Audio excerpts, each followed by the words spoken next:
Do male and female cats bond differently? The assumption we begin with when people choose a cat, there is often a quiet belief shaping the decision, even if it isn't spoken aloud. A male cat will be more affectionate. A female cat will be more independent.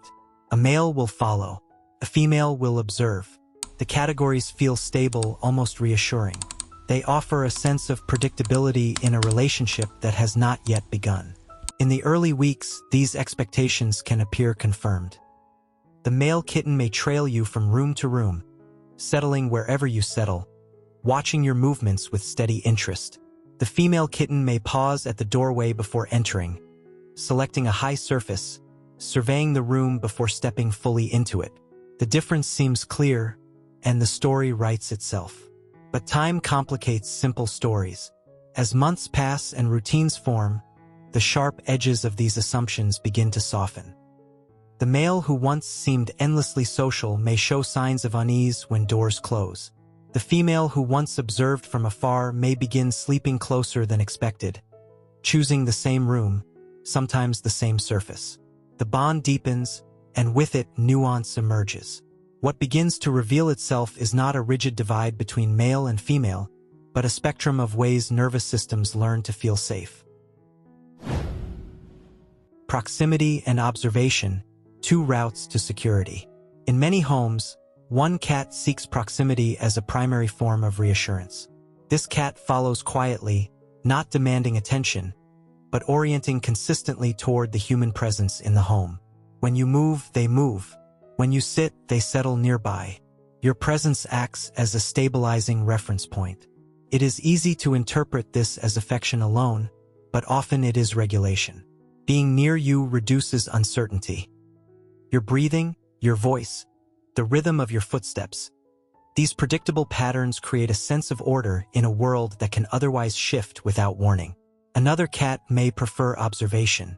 Instead of closing distance immediately, this cat selects a vantage point. From there, she watches. She studies the room. She notices small changes, a shifted chair, a new object, an unfamiliar sound outside the window. Only after the environment feels mapped does she approach. To an untrained eye, this can appear distant, but observation is not rejection. It is preparation. For some cats, safety begins with information. Once information is gathered, closeness becomes possible. Neither approach is more loving. They are simply different paths toward the same outcome, reassurance. The subtle influence of biology. Biology does leave its imprint, though rarely in absolute terms. Historically, intact male cats expended significant energy roaming and defending territory. After neutering, that outward drive often diminishes. The energy that once propelled exploration may redirect toward the most consistent social figure in the home. In many households, this translates into increased proximity seeking. The male cat appears more people-focused, more attentive, sometimes more physically present than before. But this is not a transformation into affection. It is a redirection of orientation. The need for territory softens, and social anchoring becomes more central. Female cats, whose ancestral roles involved protecting nesting sites and raising vulnerable young, often developed heightened environmental awareness. That vigilance can still be seen in individuals who react first to change, who monitor doorways, who remain attuned to subtle shifts. Yet modern domestic life is not a reenactment of ancient survival patterns. What we see today is biology filtered through temperament, early experience, and the emotional climate of the home. Closeness is not always security. There is a comforting belief that the most affectionate cat is the most bonded cat. But affection and security are not identical. A cat who feels entirely safe may wander confidently, explore independently, and return without urgency. The return is unforced. Trust allows space. There is no need to monitor constantly because stability has been internalized. Conversely, a cat who feels uncertain may remain physically close because reassurance must stay visible. This cat may follow persistently, vocalize when separated, or appear restless when routines shift. The behavior can look deeply loving, and in many ways it is. but it may also reflect a nervous system seeking steady grounding.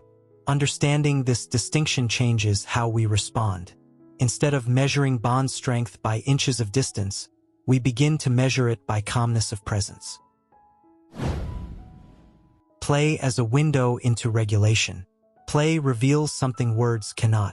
In some homes, one cat engages with bold physicality, chasing loudly, grabbing toys, kicking with powerful hind legs. The energy is outward, expressive, almost exuberant. For this cat, play is discharge. It is how excess arousal leaves the body. In the same home, another cat may approach play differently. She freezes before striking. Her body lowers slightly. Weight shifts almost imperceptibly. The movement, when it comes, is precise and economical. Energy is compressed before release. These differences are sometimes attributed to sex, but more often they reflect arousal thresholds and temperament. Some nervous systems regulate through action. Others regulate through focus and restraint. If a cat swats during play when touched too soon, it may not be rejection. It may simply mean the hunting mind is still active, not yet ready for transition. When touch feels different. For some cats, proximity is comfort. Repeatedly pushing them away, closing doors without predictability, or interrupting attempts at closeness can gradually increase anxiety. Predictable togetherness, however, lowers the need for constant reassurance. When a cat knows evening lap time is reliable, the space in between feels less threatening. Other cats require autonomy to feel secure. Pursuing them when they retreat, lifting them from chosen perches, or insisting on prolonged contact can erode trust slowly. Allowing them to initiate interaction transforms closeness into choice rather than obligation. Over months and years, this respect for individual regulation style shapes the depth of the bond far more than gender ever could. Stress in the body. Emotional stability does not remain abstract. It settles into the body. Male cats are anatomically more vulnerable to urinary blockages, and chronic stress contributes to risk. Sudden environmental changes, loud conflicts, unpredictable routines, all elevate internal tension. A calm household is not indulgence. It is protection. Female cats often carry stress differently. Weight gain after spaying can place strain on joints, and pain may remain hidden because instinct discourages visible weakness. A cat who hesitates before jumping or who grooms less thoroughly may be communicating discomfort quietly. Different bodies signal stress differently, but both depend on the same foundation: predictability and emotional steadiness. The guest at the door. When someone new enters the home, two regulatory styles often become visible. One cat approaches openly, gathering scent information through contact. Another retreats to height, observing until certainty replaces uncertainty. Neither reaction defines sociability. Both are forms of assessment. The outgoing cat tests safety through engagement. The cautious cat tests safety through distance. When the cautious cat eventually emerges and chooses to approach, that approach is deliberate and meaningful. Trust, for some, is immediate. For others, it is measured. What truly shapes the bond? Sex influences tendencies. Hormones shape early patterns. But the enduring bond between a cat and a human forms through something quieter: consistency, respect, emotional steadiness, and time. A male cat may follow because closeness regulates him. A female cat may watch because observation regulates her. Over years, these patterns evolve. The follower learns patience. The observer learns trust. And what remains is not male versus female, but individual versus individual, two nervous systems gradually synchronizing.